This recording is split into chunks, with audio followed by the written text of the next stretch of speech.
Dalili zipo wazi za klabu ya Yanga kuweza kumaliza na kufikia lengo na hatma ya kumiliki uwanja wao. Kutokana na dalili ambazo ziko wazi mpaka hivi sasa ni kwamba takwimu kutoka kwa wakandarasi tofauti ambao wanahusika na ramani za viwanja, lakini pia na kupewa baadhi ya ramani tofauti kuhusiana pia na muonekano wa kiwanja cha klabu ya Yanga utakuwa katika muonekano wa aina gani. Tayari hati tumekabidhiwa na kila moja anasubiri kuweza kuona katika picha ambazo tayari Yanga na uongozi mzima na baadhi pia viongozi matawi wameshapelekewa kuweza kuchagua. Je, ni uwanja gani utakuwa tayari una asilimia kubwa ya kupendekezwa ili mradi wajue muundo wa uwanja jinsi utakavyokaa. Kwa hiyo mpaka hivi sasa uongozi wa klabu ya Yanga umeendelea kupokea picha tofauti za viwanja ili mradi kuweza kung'amua je, ni kiwanja gani kinaweza kikaifaa, lakini pia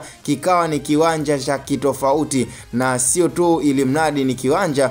Kwa hiyo ni moja kati ya fursa ambayo baadhi ya viongozi wa matawi na hata pia baadhi ya mashabiki wa klabu ya Yanga wanaendelea kupata taarifa kama hii, kwa sababu ni jambo ambalo GSM amelivalia njuga na ameweza kuweka ahadi kwamba ni jambo ambalo halitachukua zaidi ya miaka 5, ni jambo ambalo litakamilika kwa yeye jitihada atakayoiwekeza kwenye swala zima la kuhakikisha ndoto ya kila mwananchi, ndoto ya kila kiongozi wa soka ndani ya nchi ni kuhakikisha kwamba klabu binafsi na miliki pia uwanja binafsi. Kwa hiyo ni swala ambalo hivi sasa limekuwa likiendelea kukua kwa kasi na kwa jitihada zote na nguvu zote kuhakikisha kabisa kwamba Simba na Yanga wanamiliki uwanja wao. Lakini kwa hivi sasa Yanga muonekana kuwa na moto mkubwa sana kuhakikisha kwamba uwanja unakuwa ni wa kwao binafsi, maisha mengine yaweze kuendelea. Ebana, tukutane kwenye upande wa comment.